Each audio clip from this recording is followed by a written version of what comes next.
Battle of the Challenges podcast with Vincent Cloud and David Lauer. With Rivals 3, Episode 1, Part 2, I would call this one. I feel like it's Episode 2 because it's the next week. So. Yeah, it's a bunch of bullshit. but it is, it's kind of a to be continued because it wraps up that first mission and elimination round. Yeah, it's basically what... after you get done with a mission in a typical episode, then you have the last third of the episode for deliberation, a jungle, and then you close off with them like, oh my god, we're back, or something like that, But they stretched out that entire portion of an episode into a full-blown episode called Curse of the Black Skull. I was like, oh, this sounds interesting. I was like, oh, cool. And when it's finally revealed what it is, I'm like, I don't know, man. How do you feel? How do you like it? So we're just going to talk about the format of the show and the change for that? And then we'll jump back to the beginning. I thought it was cool at first, but then at the same time it reminded me a lot of Free Agents. Yeah. With flipping the death card or whatever it was called. And then that person, like, oh, you're unlucky, so you get to go in. Mm-hmm. So now you're going to have certain teams that they'll get voted into elimination, but then they don't draw that, so then they never have to compete.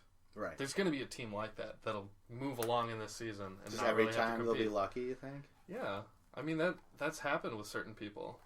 That's true. Yeah. But, I mean, the only way that it's not as cool as Free Agents, the fact that they're borrowing it at all, is kind of lame to me. But, these are little bitty toy skulls they're pulling out. I wanted them to reach in and grab, like, an actual, like, life-size skull and, like, oh, it's white. Cool. But weird, you know what I mean? Not some little trinket they got at a little stand. Like from some goddamn head shop or something like that. But for some reason, I don't know, I'm just saying that the wooden boards with the skull burnt into it, the design, is way cooler than a little toy. Yeah, if it was more Indiana Jones and the crystal yeah, skull, yeah. like, that would have been cool. Oh, yeah. You pull out the alien skull and you have to go in. They're like, we could really tell down there. This one is glowing. This thing feels like a football. Yeah. Well, I think about the format of the show. I'm a little with them having to draw to see which of the two nominated teams goes in to elimination. I thought it was going to be something completely different when they told Vince and Jenna, hey, you're going to have to pick out a second team. Mm-hmm. I thought all three teams were going in a jungle, and it was going to be a mission where it was like the three guys will do something and the three girls will do something, and then the winner will stay, and you send home two teams, or you have two winners advance, and then one of the worst team goes home. Oh shit! I thought that would have been cool if you would have had three teams in the eliminations. For sure. I mean, that's never been done before. I'm pretty sure. Only during face-offs, but those were just face-offs. Oh, yeah, because we'd see that in Cutthroat a little bit, wasn't it? There was three teams. Yeah, there was three teams, but there was always still just those 2-on-2, or 1-on-1, I mean. In the elimination round, yeah. Yeah, but that would be a cool idea. I was expecting to just get my mind blown, or maybe it would be like, they each go one at a time, but I was like, what if what's her name picked it? Cheyenne picked up the skull. That means that Cheyenne and Jenna have to go against each other.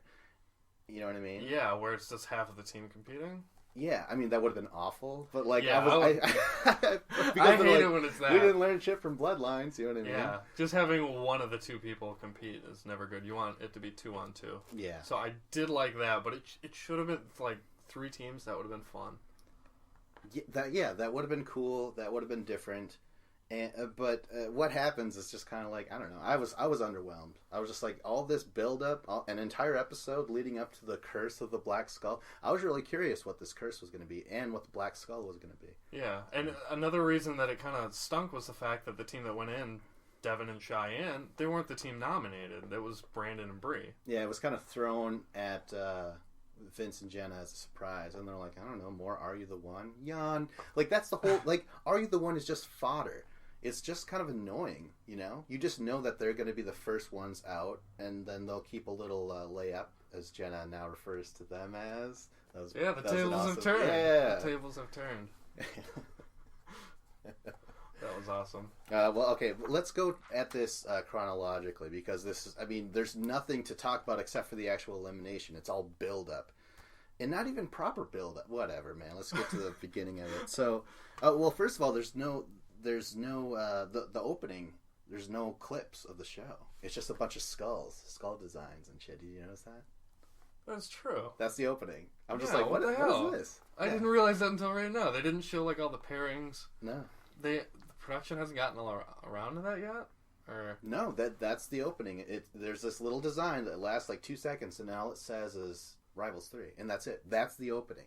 No clips of anyone. No like saying. Yeah, usually there's some corny theme song, and then they show the teams of 2, and then they put their names on the bottom. Yeah. There's no song. There's no a clip. It's just this. I don't know. I wonder if they're really trying to reach out to the immigration issue. They're just like, hey. I mean, they are in Mexico. Maybe they're trying to get that demographic. They're just like, hey, my Latino fans, watch the show. You can't read these words in the bottom anyways, so we're not going to bore you with that. Come on, they can still speak them English. But, okay, let's just get to the actual episode where it opens up with Vince and Jenna coming back, and Vince is like, oh, I'm the king. The king is here. And shit like that. I thought it was great. Yeah? Because I'm like, Vince is acting cocky, and he's hot dog, and he's happy he won. But he should be really happy, because he has Jenna as his partner, who's one of the strongest female competitors. That's like, true. He's set. Like, he is the weaker person on the team, I feel like, against his competition versus Jenna and her competition. Yeah. So, I mean, he's pumped, and he should be. Yeah, but Jenna wasn't walking around like, look at these tits, they won, or anything like that. I don't know why she would be like that, but... No, Jenna is so modest, and she's like, she doesn't have an ego at all. She goes in, she kicks ass, and then you'd never even notice it by when they just show her on camera. She just seems super chill. Like she's a sleeper agent, they gotta be like, code, alpha, mega, super deluxe, and she's like, of course, and then she does the mission, and then Vince just goes, 3, 2, 1. Like that, and just like, what? It's like Men in Black with Tommy Lee Jones, and he just... Just like, it's so weird. Like, when I feel like I've been roofied, but I'm a little bit richer. Like, what? You some sort of prostitute? No, she's a challenger. She's a sleeper agent challenger. She's the ultimate pro. Like, she's Peyton Manning. She's awesome on the field, and then off the field, she says all the right things, and she's just very cool and respectful. All the right things. No, she's funny as in like a George W. Bush sort of way. Like, did you fucking just say that? Dumbass. But we love her and shit. Okay, so now we're privy to some clips of the ruins because Wes is like, Vince, it's Johnny's cousin. Of course, he'd throw me in, and he's like, we've never seen eye to eye over the years, so they showed that. Yeah, a little montage of their past rivalries. I thought that was great. I love it when Wes and Evelyn are arm in arm with or shoulder and shoulder. They got each other's arms wrapped, and they're both yelling at Johnny. It was awesome. It was like, yeah. Like a two-headed monster. It was awesome. I thought it was awesome for Wes to get some screen time here. It was basically the most we saw of him in the episode, and he's just immediately, Wes is just like, yeah, I'll get thrown in first. Yep. Yeah. He's like, this is how it works. He's like, not only is there bananas, but he has his bloodlines over there. He's like, I'm going to be gone after first. Yeah, but I mean, spoiler alert, he doesn't go in. This is actually the whole showing the clips, the ruined clips, doesn't pay off in this episode. There's a lot of stuff that is kind of misdirection. Like, I guess what I'm saying is that could have been cut. As cool as it was, it could have been cut. But then there would have been no Wes screen time at all. That would have been awful. We'll get it later. It's fine. You don't have to have him in every episode and shit. And if he's not featured in the episode, that means this could be foreshadowing for the future. For Johnny's and Wes's rivalry to... Yeah, because this is called Rivals 3, but maybe their rivalry, because they're not partners or anything, their rivalry, maybe they'll be friends now, and they're going to work together. Doubt it. Yeah, I doubt it too, but possibly. No. I do like them, refreshing, certain character dynamics and their interactions that have happened in the past. I always like it when they kind of go back and show that stuff. Yeah, that is cool. Yeah, I enjoyed watching the clips. Anyways, so now a doctor shows up to check out Leroy's back, man. He's got some back problems. Roy Lee, no. And he's been there, 3 days? 3 days or something like that? Yeah, still the first episode, so... So, and his back hurts already. And it's like, okay, so that couldn't have been a new injury. It had to be something he was battling for a while, right? It's like a pinched nerve. That's not something that just happens overnight. That's like usually back issues are like a long, ongoing issue. Do you think it's time for the challengers to realize that their poster boy just ain't gonna cut it anymore? They gotta cut him. I mean, these are 2 early exits from injuries. Sure, Leroy didn't get injured on Bloodlines. It was his cousin that got injured. She broke her toe and stuff like that, you know. But Leroy's got a back problem. This is worse than Corey's ACL missing. You know what I mean? Like, what can you do? Do you really keep bringing Leroy back? Because it sounds like Leroy's got a cush life. He's like, I'm a bartender for Britney Spears. This season for him was really just a cameo. It was almost like he's taking this season off. Where it's like, hey, you're unable to compete, but hey, just come here on the show. You'll show up, and then we'll send you home in like 3 days. Well, like, did he know about this injury going in, and it was all just a setup? Worse. Like, hey, you can't make it this season, but hey, just show up, and then we'll send you home after a few episodes. Is this collusion? Yeah, but that sucks for Avery then. Don't give Avery Leroy if he's gonna take exactly. Off, the real loser in all of this is, well, it's Avery, but it's us because we want to see Avery. And so does the cameraman. When Leroy goes into the ambulance, the cameraman is shooting outside from the window. I mean, shooting inside, and watching Avery just like looking concerned, but she's more hot than concerned. And like the whole time, you're just like watching as the ambulance is driving away. Not once, you know, does he look at Leroy. I just thought that was great. Okay, so now it's a whole big sequence about Johnny complaining about Jessica to his roommates, and basically trashing her, just saying like, I can't stand her, everything about her irritates me, and she sucks, and this was your one time to improve me, and you failed, and shit like that. And then Jessica's talking to someone, Ashley. I don't know, someone. She's like, my roommate only talks to me whenever he has something shitty to say. And sure enough, Johnny is like, Jessica, get your fucking ass over here. Well, he didn't say that, but he was just like, Jessica. Like who's boss next. There's no CT anymore, man. And there's no Jamie this episode either. Oh, yeah. We should just say his name right now because it'll be the only time, because I don't think he shows up the rest of the episode. No, he's brought up by the sex police later, or sex cops. But Jessica goes over to Johnny, and she's like, I'm a vibe person. I'm a woman. I'm fucking emotional and shit like that. And Johnny Rad's like, I'm not going to get rid of my dickness. It was basically just like, I need to be stubborn and stand my ground, and then she's like, you're a dick, and he's like, I'm not gonna not be a dick. Like, okay, good job, guys. But you know what, though? Yeah. It's just, that's who Johnny kind of is. He's kind of a child, he's a man-child, where he's just very stubborn. He sits in his mom's basement and plays video games all day, and he's a D-bag. Ma, the meatloaf. Fuck. Well, yeah, I mean, he does seem like a real guy, and he could be an asshole. He is an asshole to me. I mean, like, he's funny, but yeah, you summed him up really good. And yeah, I think another thing is that him and Jessica, their relationship is over, and he knows they're never going to get back together. So he's like, I'm not going to fucking waste my time trying to be nice to you. They were just roommates. They didn't date or anything. Johnny, Riley, and Jessica. They never dated? No, I thought they dated. No, really? No. They act like a freaking broken up couple. Well, that's how he treated Avery. He was just not. He didn't even want to talk about it. So maybe that's why it feels like it's the ex as well. I mean, they probably hooked up though, right? Or no? That or it sounds like no. It sounds like he would just say like, lose some weight, make your life a living hell, girl, and shit like that. Yeah, I don't know. Maybe at least it just seems like Johnny got turned down by her, and he's like, all right, I'm not gonna even try and be nice to this girl anymore. I'm just gonna be a complete asshole. Because usually, if there's some possibility that you can get together with a chick, you're going to be nice to them. Or at least put on act nice to their face. Okay. But not with Johnny. Johnny's just like full-on asshole whenever he sees her. Like grade school crush, playground, just like, yeah, when a boy hits you, that means they like you. It's like, well, I hope I don't bring this into my adulthood. Because I need more eyeshadow for my black eye. No. All right, so when they're arguing, Jessica, I don't really remember everything that she said, but she basically was very upfront with him. You know what I mean? I don't remember what she said either, because I was just staring at her because she was in a bikini the whole time.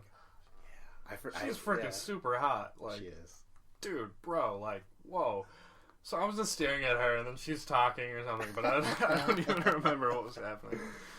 Well, I was able to write some shit down, and yeah, it was pretty difficult at first because she's just so hot, and she's just standing there saying like, "Let's talk about feelings." And so Johnny Riley just like, "I don't give a fuck," But what she's saying is very on point. She's saying, you know what, our team morale is way more important right now, because we're gonna go into the jungle and shit. And Johnny Riley's like, "Good, take that anger into the jungle." And she's like, "No, but we're angry at each other. We can't be that way." So everything she's saying is spot on.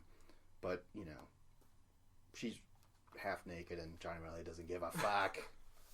He doesn't, man. Okay, so now it actually continues.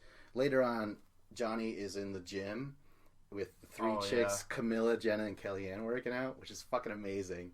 They're all really hot. And Camilla's giving Johnny advice. She's like basically saying, make her feel like a princess. Because like that's how you'll fucking get her confidence up, because she's not a bad partner, that, and even Jessica said that. She's like, I'm not a shit partner, so stop trashing my name to everyone. Exactly. So. They're a veteran team. They both have experience there, and they're a hell of a lot stronger and a hell of a lot bigger players in this game than a lot of the other teams. Okay, so but it's funny because like Camille's saying like, you have to treat her, you have maybe she's looking for acceptance. And Johnny Riley's like, you know what? I think she's always looked for acceptance from me. Too bad. I fucking can't stand her or something like that. And then he's like, oh no. Because he sees her running downhill, bouncing around, man. Oh my gosh. She looked like a beautiful fucking sight. Running down there. She's like, Johnny Riley. She's like, Johnny. I'm like, fuck. So like the producer, do they tell him like, hey, run down there right now? Like they're listening on a microphone, man. So they know like, send in the next contestant, I don't think so. You know what? Jessica was in the pool. The timing is just perfect when certain people walk in on certain conversations. I think it was fine because once she does show up, he's like, okay, what is this, round 2? You ready to go? And she's like, no. Like, I thought about it and we're cool now, and Johnny Riley, he remembers what Camilla says, so he's just like, you're limitless. You're beautiful. You're a star. You're above us all. You're so great. You could do it all and stuff. At first, I was like, "Easy up, Johnny." Like it's a little obvious, But Jessica really liked it. He did seem kind of sarcastic, but she was happy that he was just playing along. Yeah, she was, and I think that's as and much. That's kind of what you need to do in like it's Rivals or even Battle of the Exes. When you don't get along with your partner, you need to just fake that niceness to keep things all copacetic and good, and then you can perform better. Because once the drama starts happening, then it gets a little ugly, and then people start to not perform as well. Yeah. Well put. On to the fucking champion, the King's Banquet, as Vince said. It's Jenna and Vince. Since they won, producers are now taking this whole dinner scene from Battle of the Exes 2. They're putting everything into this season. They're like, we're going to make it, random, like free agents, and we're going to give the power couple, like Battle of the Exes 2, They're just throwing all these elements because who knows? Maybe they're like, this might be our last fucking season, boys, That's true. I do like it though. It's something that it worked in past seasons, so I'm always for taking something that worked and use it in the future. I'm not sure drawing the skulls was something that really worked in a previous season with free agents, because that was one of my least favorite parts about that the whole setup to that show or season. I don't think I like the cross pollination. I like when Exes has their own theme, their own elements, and you only experience that once you go back to that series. That's the appeal. But now they're just like, take it all, just patch it all in here and shit, make it the best season possible. But I don't know if it's gonna, I don't know, whatever, make it the best season. Yeah, why am I getting mad about that? Where they're like, we're trying, we're really trying. I think this season I think that's a good thing though, because it adds something where it's some scenes that always bring forth some good conversations. When you have a team talking to the team that's going to nominate them and they're trying to talk them out. And now we're going to have 2 of those conversations. Oh my God, yeah. So there's 2 teams going in. You're going to have that power couple talking to 2 different teams. It'll get interesting when there's Wes in that group at one of those, because he's always good at those. So I look forward to that. Yeah, that's true. And Wes is the guy who really made those dinner table conversations awesome, that Exes 2, And he would manipulate people and tell them one thing to their face and then send them in anyways or something. No, that's called lying. Not when Wes does it. That's just playing the game. Yeah. Political mastermind. But they're having dinner, and Jenna and Vince are having dinner and having a very boring conversation. Yeah, Jenna's just like, oh my god. Like, she's like, I don't even want to win anymore if we have to sit here and do this. I believe her. Awkward 20 minutes, just like, I believed her when she said that. And then Vince is immediately just like, maybe someone whispered in his ear, hey, why don't you just bring down another group? And you're like, okay, yeah, that'll get some conversation like, going. Because they're just sitting there alone, just trying to eat. And like, he's like, I'm dying in there. He's all sweaty and shit. He's like Charlie. He's like, I ate so much cheese and shit. And the dinner also reminded me that Jenna doesn't eat anything. She was just picking at everything. Remember, Vince and Jenna could still get fucked over by an eating challenge in the final, if they even get that far.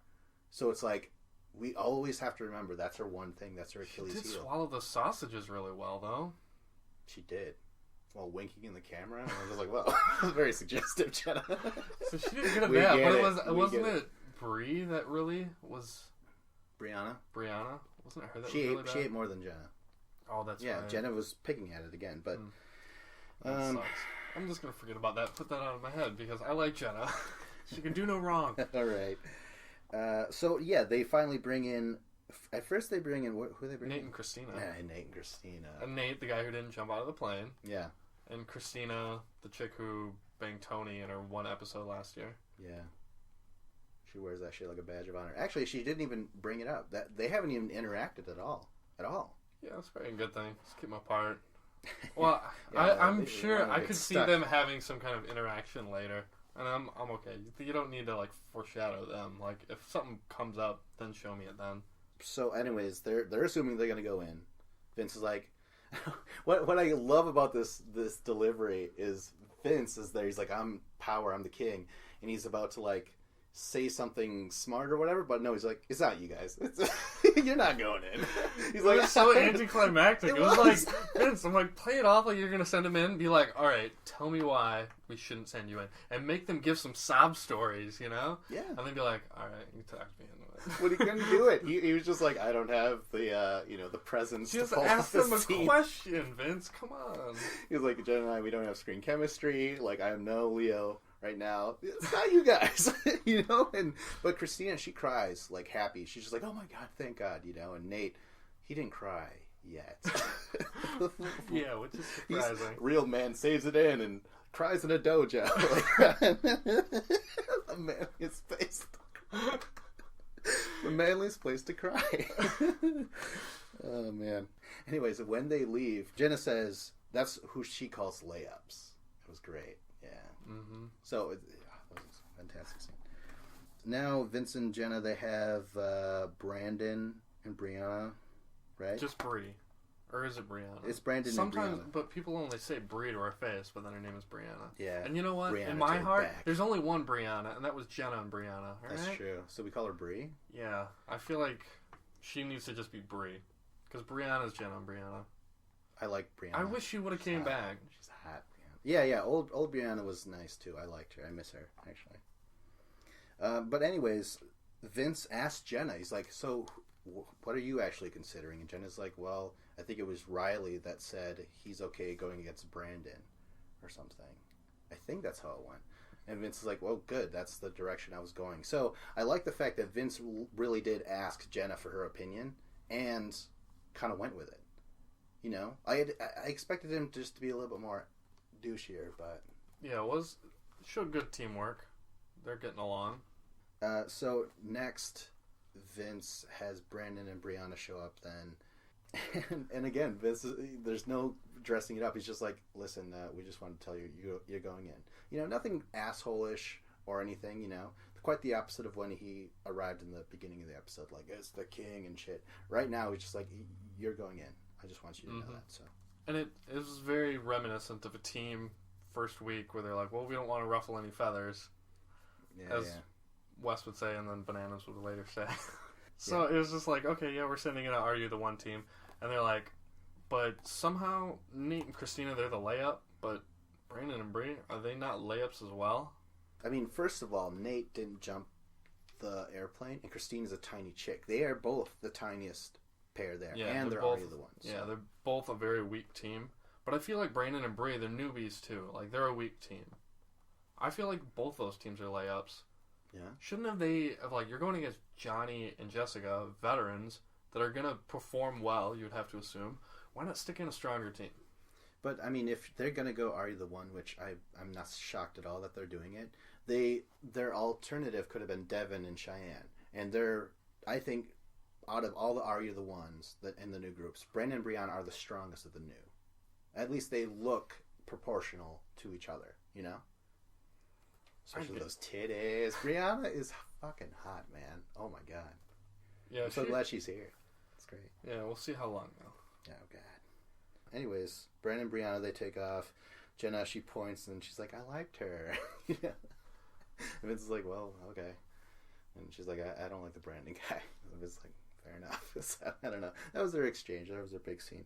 All right, and then now, later in the night, it's Jenna, Sarah, and Avery. They're saying, like, look at Jamie and Ashley. Are they going to hook up? And look at Tony and Jessica. Are they going to hook up? Who's going to hook up? And that's why Jenna refers to them as the sex cops or something like that. And they have little sirens and horns on their head. And then, meanwhile, Wes is talking to Tony about Jessica. He's like, you know, she's cute, and she thinks that you're cuter. And she's not a moped. I love this analogy. And a moped, of course, fun to ride, but you don't want to let your friends see. Yeah, you don't want your friends to find out that you're on a moped. Yeah. It's great because Tony's like, I tell him every time or something like that. And that's when Camilla's like, she's standing there too. She's listening to this conversation. She's like, really? Like, she's so stunned by Tony's assholeness. I think it's great because Wes is like somewhat living vicariously through Tony here, where this used to be like Wes's MO, where the first few weeks he would find that hot chick like Mandy, and then he would go out and pursue her and get with her. And like now he's older, he's mature, he's the vet, so he's just like, Tony, he's like, come on, go for it. And he's trying to talk people into this. So I thought it was great. Well, and he does talk Tony into it because Tony's just like, well, I'm going to go brush my teeth and sleep with her. Yeah, and Camilla's like, you know, I got to update my radar or something like that. I don't know if she's referring to like to detect assholes, major sex hounds, as she refers to them. She's like, this is why you fix dogs like Tony. Because Tony, remember, he's already got 2 kids on the way. Isn't that messed up? Tony's an animal. You can't be contained by society or by rules or logic. Yeah, you can't put a leash on a tiger. Yeah. You can't put a condom on a Tony. So basically, it's just Tony ends up trying to go after Jess, right? Yeah, and the first thing she says is like, you know what? I'm not even missing my boyfriend at all. And to me, I'd be like, just like all the wind would have been taken out of my sails. But Tony, why? Because she's got a boyfriend. But she said, I'm not missing him, meaning that she's okay without him. Yeah, I suppose. So that's a positive. Yeah, but why bring up the boyfriend at all? I'm saying it's just like an emotional glitch. I'm like, what do you mean? No, but she's bringing him up, but she's tossing him aside. Like, don't worry about that. That's not an issue. Yeah, well, that's what. Actually, no. Tony's trying to say that. Like, yeah, exactly. So you gotta be happy and you gotta have fun. Naked fun. And Jessica's just like, oh, you just want to sleep with me, and that's not gonna happen. If you want to hang out and flirt and be cool and chummy, that's fine. I'm down with that. And Tony's like, yeah, and he goes into like out there and shit. So they're enjoying the flirtation. But later on, Tony gets so fucking drunk. Remember, he's in the bedroom full of chicks, and he's just completely naked in Jessica's bed. Yeah, and she's like, come on, get in here with me. And she's I was like, get out. Because Jessica's a moral person, and she still has a boyfriend. She's not going to get with Tony, because she has a boyfriend. And Tony's, like, I don't even get, like, Tony's drunk and he's being stupid, but you're in a room. It's not like there's one other bed or 2 other beds. There's, like, 7 people in that room. Like, if you want to have sex with her, it's going to have to be consensual, and you're going to have to go to the bathroom like Jamie did or something like that. Yeah, and have all it's of her not friends gonna approve. I don't think she's going to do it when there's 6 other people in the room watching. Yeah, Tony doesn't give a shit. He's drunk.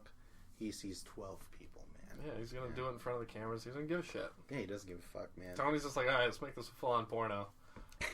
Yeah. But Jessica says, like, don't worry, I'm playing my cards right with Tony. Like, I'm working an angle with him. That's what she says, man. But the next morning, there's this scene where we cut back and forth between Jessica breaking up with her boyfriend, basically, right? Mm-hmm. Pouring her heart out, heartfelt, shit like that, and interspliced by Tony saying like, "I think I shit my pants, bro." Yeah, his drunken recollections the morning after of what he remembers. Yeah, this scene was amazing. I thought it was great the way they spliced between the two of them and played off each other. I mean, it shined a light on Tony and Jessica in this interaction. She is okay. When she's on the phone with her boyfriend, she says, I feel beautiful and I'm glowing here and I'm having so much fun, and you've never gave me that or some shit like that. And she's like, and I remember that when I was ready to go to the challenge, you said, "Oh, well, I thought you gave it up. And now you acted all supportive the week before I left. And now I realize it's because you didn't want me to be happy." I'm like, what's all this logic? Like, what the fuck? I mean, the thing is, Jessica is truly, like, once again, when she's put on camera, she's saying all these truths. But I feel like the producers aren't taking her seriously because they're like intercutting with Tony saying like, "Yeah, I shit my pants," but there was nothing there. It was a ghost shit. You know what I mean? They kind of aren't taking her seriously because they think she's being super honest and she's saying all her feelings about how she's not happy with this guy that she was with, and it's obviously it's not working out, and she's going to use this opportunity of being away from him to be like, "Hey, we're ending it now." But the thing is the way it's coming off is, hey, Tony was just showing that he was interested in you, and you're like, "Oh, I have a boyfriend, so I can't get with you." And now it's like she's just going to dump her boyfriend so she can go get with Tony.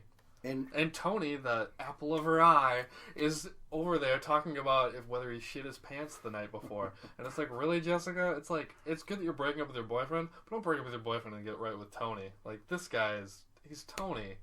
And keep in mind, this is still technically the first episode. This is the same few days that they've just arrived.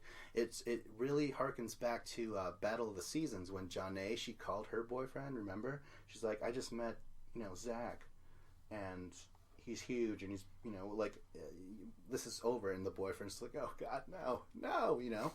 But there's no one else on the other line you can't hear with Jessica. So some people are saying Jessica's fake as shit, and she just made a scene. What do you think? I mean, I guess that could be possible, but I don't know. I could see her saying all that to her boyfriend in real life, though. Yeah, I don't know I don't know why the hate for Jessica is there, but there is. Like, a lot of people are just like, fucking Jessica and shit like that. I like Jessica. She's super honest. She's not the deepest person ever, but to her she is, and her feelings fucking matter. Yeah. And I like that she kind of stands up for what she believes, even though it does sometimes kind of lack judgment or foresight, like her interest in Tony. It was a tough scene. It was a bizarre scene because I'm just like, I think producers are, again, just being kind of a bully, just kind of making fun. They're like, look at this poor, she's like beautiful and her fucking tits are out and shit, and she's wearing this nice dress, and then she's like, not crying necessarily, but truly a heart-wrenching scene. And then producers like, wouldn't it be funny if we cut with this and shit like that?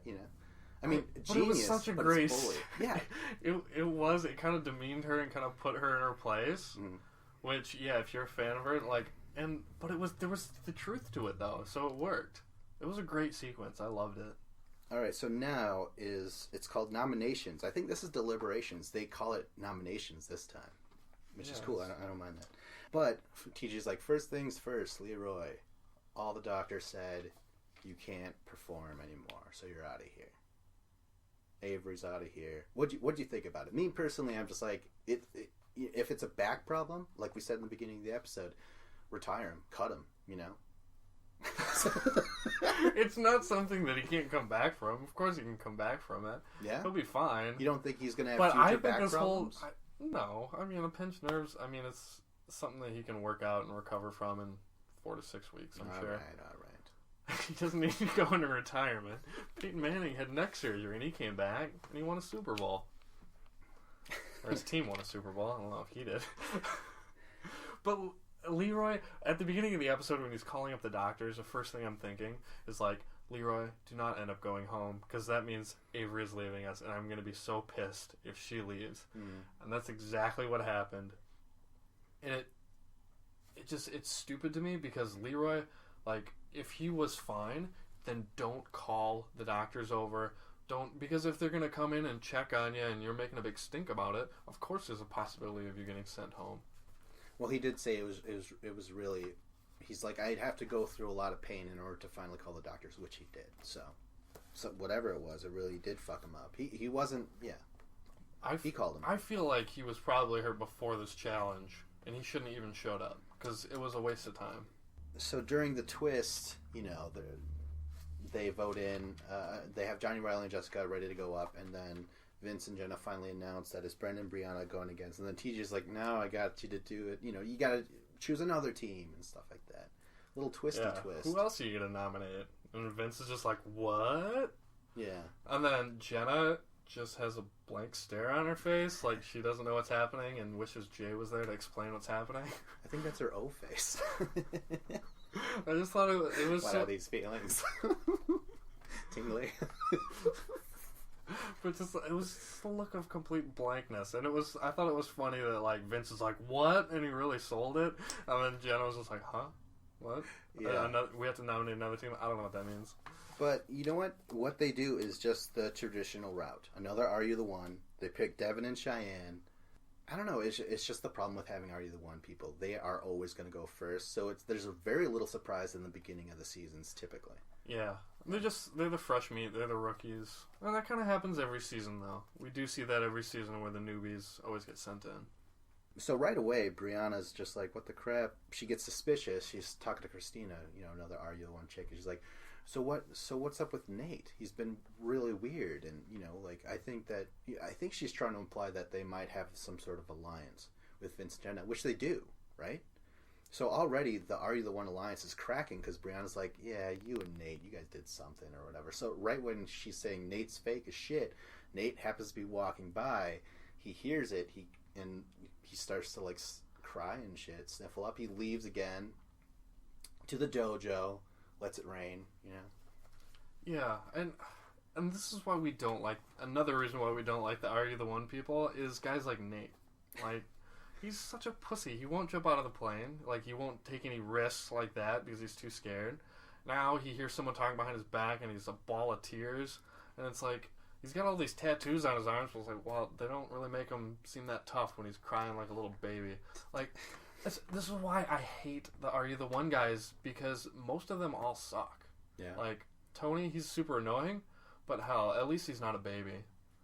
Like, I miss when you hit dudes like Kenny and Evan and Daryl and Landon, like men's men, like guys you could root for. I told you. Now you have Nate, and this is like, ugh. I told you those heavyweights are gone. It's all cruiserweights now, man. That's the new challenge. Like, but we do have Devin though, and Devin seems very promising, and I like him a lot. He's got a lot of personality. He seems intelligent. But now he's getting nominated in too. And another thing about this Are You the One people, when it comes to them, all their scenes, I just think this is the challenge the high school years, because every scene is full of angst and longing and shit like that. Like, this kid's like crying and the chick's like, oh, I'm sorry, I didn't, I'm sorry that I made the cheerleading squad and you didn't, like, it's all very emotional. They're all just like, and they all seem super emotional because they're just completely overwhelmed with everything that's happening to them. Like, they just need to relax, calm down, and think things through. But instead, all they do is react rather than think about stuff and then interact in a normal way. Yeah, and it's just like, they have all these scenes that are real between themselves and stuff, yet it's like, yeah, you're all gonna get destroyed one by one in the first couple episodes. So it's really hard to, like, it's like, hey, don't name that pet if you're not gonna keep it, something like that. That's true. It's like they just bring these Are You the One people along, and they're gonna get sent home like immediately. But every once in a while you do get like a Corey and Mitch. Yeah, but which is a complete aberration. Corey's from the real world. No, it's Dario that's from Are You the One, who kind of stuck and now he's back. So that's kind of cool, at least, right? Yeah. Because usually they don't do any repeats. Finally, right before the jungle, we'll finally finish this up. Corey flirts with Cheyenne because he's like, I'm single now and stuff like that. And what do you say? What was she saying? Like, oh, I didn't do anything but like cheerlead and model and like look pretty and shit like that on Instagram. And Corey's like, well, you don't even know how to ride a bike? Well, I'm gonna have to buy you a bike, girl, and shit like that. I don't know. But Cheyenne's saying like, I'm trying to stay away from Corey, And it's weird though because every time I turn around, he's there. Yeah. And Corey's such a nice, likable guy though, where you can't be mad at him. But yeah, it's apparently it's pretty obvious that he's going after. Yeah. But I like Corey. Corey's awesome. I'm glad he's there. Yeah, I'm glad he's there too. It's entertaining, but as we're gonna see, yeah, Cheyenne. It's a fruitless endeavor though. That's yeah. It's a short and lonely tale for Corey.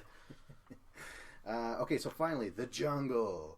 They get there. There's all 3 teams, and now whoever picks the Black Skull, their entire team goes against the losers every single time. And we already said this. The skull should have been bigger. Should have been, fun. It was funnier in the early part of the episode. Now I'm just tired of it. But first, I do want to say it's called the jungle. It's so much better than the pit. Yeah.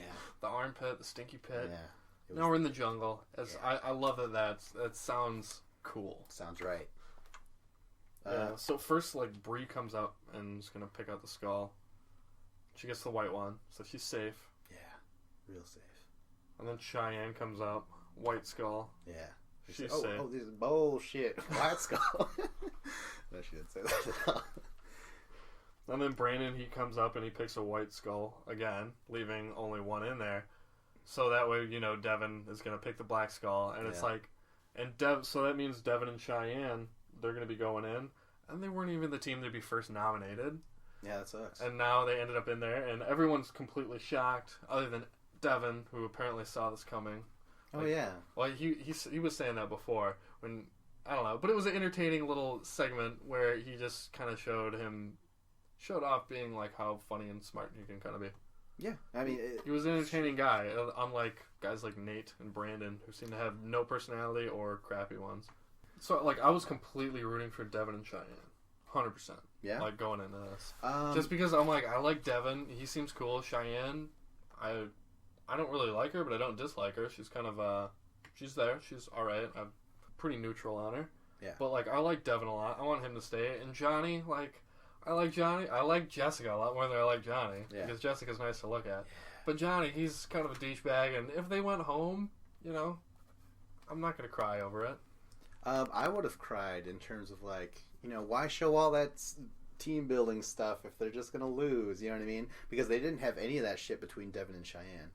It's almost it was almost obvious that Johnny, Riley, and Jessica were going to win. But yeah, I agree. But before all this, Johnny's in my head, I see Jessica going home in Exes 2, Rivals 2, Free Agents, but the thing is, in Free Agents, she held on, and she gave an amazing elimination round against Cara Maria. I don't know why all the hate is for Jessica at all. Some people say that she's super fake and shit. Her teeth looks extremely fake, but they're nice. They're big, though. You know what I mean? Yeah. And that ass. Last week you were giving Nicole a lot of shit for wearing too much makeup. Yeah. And Jess, you could say the same thing, because she wears a lot of makeup, too. Yeah, but she doesn't reconfigure her face like a fucking painting or something. But that's because Jessica without makeup is pretty damn good looking. Okay.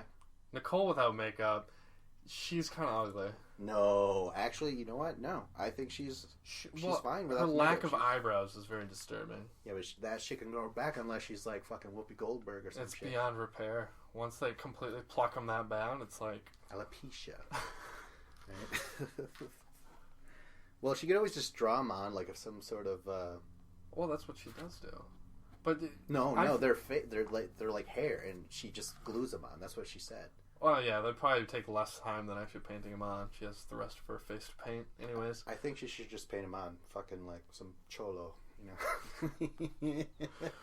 But I feel like Nicole does need it compared to Jess. Let's stop objectifying these poor women, and let's get to the this is facts. MTV, all right? This is why the women are on the show, so we can oozle and awe them and poke fun at them. Right? The same with the guys. Sure. I'm gonna laugh at freaking Nate for crying like a baby, and I'm gonna pick on the girls for wearing too much makeup, and I'm gonna pick on Tony for being a douchebag. Yeah? Yeah. We're equal opportunity haters. Haters. Well, we're lovers too, man. We love him. Well, love and hate. You hate Leroy, so. Not hate. Indifference. I am suggesting that they cut him. All right, let's talk about the actual jungle. It's you shimmy up the walls. I think it's called back that shit up or something. Back it up, girl. I think it's just back it up, not back that shit up. So they back to back or facing each other. Backs against the wall and your feet against the other wall. Yeah. So you're just kind of like almost scissoring, kind of. Yeah, and you gotta shimmy your way up, and then you gotta carry that pot all the way up. There's 3 of them, and then you toss in that net through the hole in the wall. Yeah. I like this elimination. I thought it was cool. Pretty good. Yeah, not bad. It seems like you could have just made it bigger and had 3 teams competing in it, right? Come on. Oh, yeah. Oh.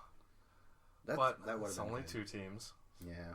Immediately, I was thinking, I'm like, Jess, skinny legs. She's probably not that strong.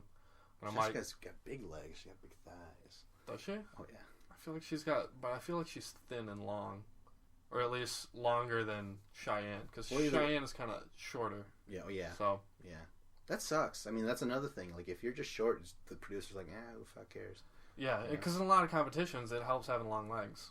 Just ask Jenna? I don't know. Yeah, that's how she was able to grab all those skulls. That's right, yeah. And Devin is actually having to lift Cheyenne, because Cheyenne's getting tired, and so he's, like, lifting her up, tiring himself out, no doubt. And at first, they're winning. Like, they're beating Johnny and Jess, and it was awesome. I'm like, yes, Devin. I'm like, he's going to stick around. I'm like, he's got potential. They're doing pretty good. And then they got the first one, that first pot in there first, but then they drop down, they get the next one, and as they're going for the next one, Jess and Johnny, they get theirs, they drop down, and Jess does her little speech, and she says, I realize that they're beating us, and there's no way I'm going home week 1, so I turn it on. And she just kicks it into gear, and they do. They end up flying up, and it was just Cheyenne gassed out, really. Yeah. On that second turn up the wall, Cheyenne couldn't do shit. Yeah. It sucked. I hate it when one partner is super weak and just destroys the chances for the other partner. Because, like, Devin, I feel like if it was Devin and Jessica, he would have had just a good chance. All right. I really don't pay any attention to these Are You the One people because I'm like, why bother? You're all dead to me now. Or you will. You know what I mean? Like I said, you just don't name them. They're kind of just like extras in a horror movie. They're gonna be killed off immediately, so why get invested? Oh yeah, that's true. And I'm still a little bummed that Jessica and Vince that they sent in Devin and Cheyenne. Jenna and Vince. Okay, yeah, Jenna and Vince that they sent in Devin and Cheyenne, they had to pick them or Nate and Bree. They could have picked a stronger team to go against them. Yeah, it would have ticked some people off, but could have went for, like, just throw Dario in there. It's going to be tough with 2 teams every time. That's crazy. Yeah. I feel like you need to throw in some good teams to try and get rid of some competition. When you got guys like Thomas and Tony and Dario, you need to try and get rid of those guys. Johnny and Jessica win. Jessica says, I'm so glad that I won my partner's approval. This means more to me than winning the entire challenge. So Johnny Riley was right when he says she's always wanted my approval, but I hate her. You know what I mean? And now Jessica's saying, like, no, this really means the world to me. Like, she said better than winning the entire challenge. Isn't that weird? Like, you've never done it before. So like, that's kind of a bold statement, but yeah, it really meant a lot to her. So. I'm happy for them. They're a good team. Johnny and Jessica, they usually perform well, and I'm kind of disappointed they didn't have to go against stronger competition because Cheyenne was really a dud. I feel like Cheyenne never had that bike. Never got that bike. Okay. So and then Jessica says, "This is my first elimination win," and this is better than your first kiss, your first love. Chocolate bar. I was like, holy shit, man. She really enjoyed winning this time, so that was cool. She sounded like such a dork when she said chocolate bar. It was so adorable, though, at the same time. I can imagine all the girls watching like, you fat bitch. Of course it is. Like, he's up there. So then after it all, they're making this cheers. They're about to do some shots, going out to the bar and shit, and Johnny Riley says, you know what? We're still rivals. He's telling that to the confessional. It's like, Jessica and I, we're still rivals. I won't buy you a drink when we're out. Odds are I won't even talk to you tonight. But as for the win, good on you, kid. And that's it. I'm just like, oh my god, nothing changed with him. He was literally lying through his teeth because that's what Camilla told him to do, and it worked. Yeah, it's he coaxed a good performance out of Jessica, and now he's like, all right, I'm just going to be an asshole until the next time I have to be nice. Because he does not want to waste his time being fake. It's not, but you know what though? Jessica's gonna figure out that he was being fake later on, and wouldn't she just get even more frustrated and just like, I don't even trust you now, and shit like that. You know? Yeah, she could be, but she'll probably just be preoccupied with somebody of the opposite sex. She'll find something to keep her busy. God damn it. Alright, well, that was the end of the episode. Yeah, and like, so, episode's over, so we have Leroy is gone, Avery is gone, Devin and Cheyenne are gone. Mm-hmm. I mean, we lost Avery. This sucks. Yeah, it does suck. That's a big loss, and we lost Devin. And then I think third is we losing Leroy, and then last is Cheyenne. Yeah. But like Avery was hot, Devin seemed entertaining, but I always still like Leroy. And Leroy and Avery, that's a strong team. Like no one would want to face them in an elimination. Yeah, but you know what? The challenge gods, they looked at them and they're like, "You guys aren't even rivals. This is bullshit." You know what I mean?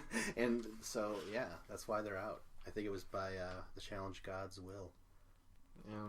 Yeah. Are we gonna talk about this next episode? Like what we saw? Not really. I just know that there's a replacement or replacements coming in or whatever. Do you know who the replacements are? Because I know the spoilers, and we could either choose to talk about it or not. Oh no, I don't, because I don't know any spoilers. I don't want to know.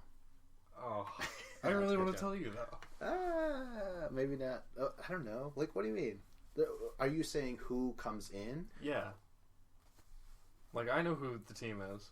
Yeah, aren't they from Are You the One Too? Yeah. Yeah.